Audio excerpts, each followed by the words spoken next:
Durant cette crise hors norme, nous avons assuré toutes nos missions de service public, pour l'eau comme pour les déchets, en appui sur un dispositif de crise robuste. Je voudrais souligner deux faits marquants que je retiendrai de cet épisode. Un, d'abord, l'engagement de tous nos collaborateurs sur le terrain comme en télétravail, salué par nos clients et par les citoyens. La noblesse de nos métiers est apparue encore plus évidente. Deuxièmement, l'apport des technologies digitales.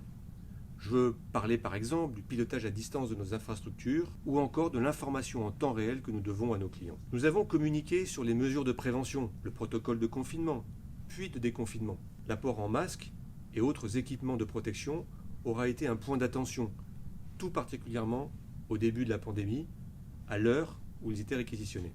Pour y faire face, la collaboration avec nos collègues chinois a d'ailleurs constitué un appui extrêmement précieux. Au plan opérationnel, des plans de continuité d'activité ont permis d'identifier les opérations et les personnels critiques pour assurer nos missions essentielles dans les territoires, avec sur de nombreux sites de rotation d'effectifs. Sur les sites tertiaires, en revanche, le télétravail a été mis en place massivement, avec 7500 télétravailleurs enregistrés au pic de la crise sur 29 000 salariés en France. Et désormais, à l'heure du déconfinement, un protocole de retour progressif a été mis en place, comprenant la fourniture de masques chirurgicaux, la prise de température, mais également des tests virologiques et sérologiques pour ceux qui le souhaitent.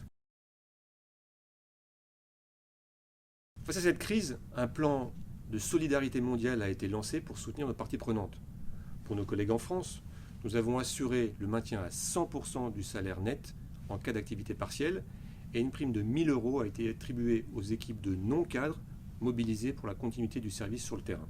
Pour favoriser les actions de solidarité spontanées en interne, Suez a même mis en ligne une plateforme de solidarité pour que les collaborateurs puissent spontanément demander ou apporter de l'aide à des associations par exemple. Au total, ce sont près de 500 collaborateurs qui se sont inscrits et 50 missions de bénévolat, ce dont je me réjouis. De manière générale, la Fondation Suez a également recentré ses actions durant cette crise pour aider des populations particulièrement fragilisées. Des sommes ont été versées à l'Institut Pasteur et à l'UNICEF.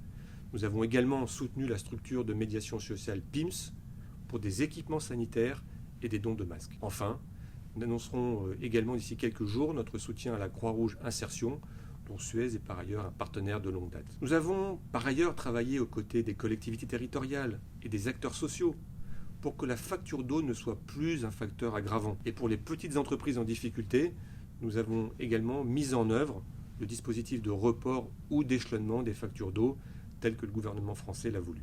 Enfin, nous avons proposé à des fournisseurs les plus fragiles un paiement comptant de leurs factures pour aider leur trésorerie. L'ensemble de ces mesures témoignent des valeurs de solidarité et d'entraide qui sont si chères au groupe Suez.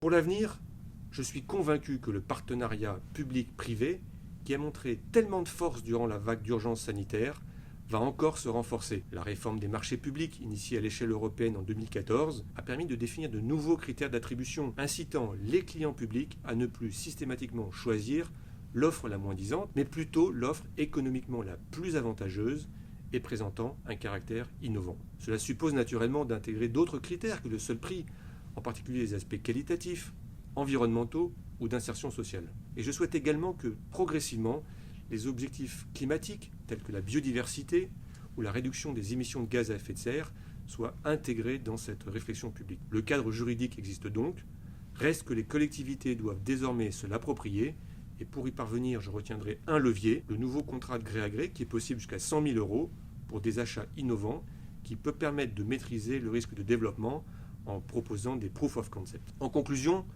dans des métiers de l'environnement où la grande majorité des services est encore assurée par des acteurs publics, je suis totalement convaincu que des perspectives prometteuses s'offrent à nous. À cet égard, la crise a révélé, s'il le fallait, le rôle encore plus essentiel de Suez dans les territoires.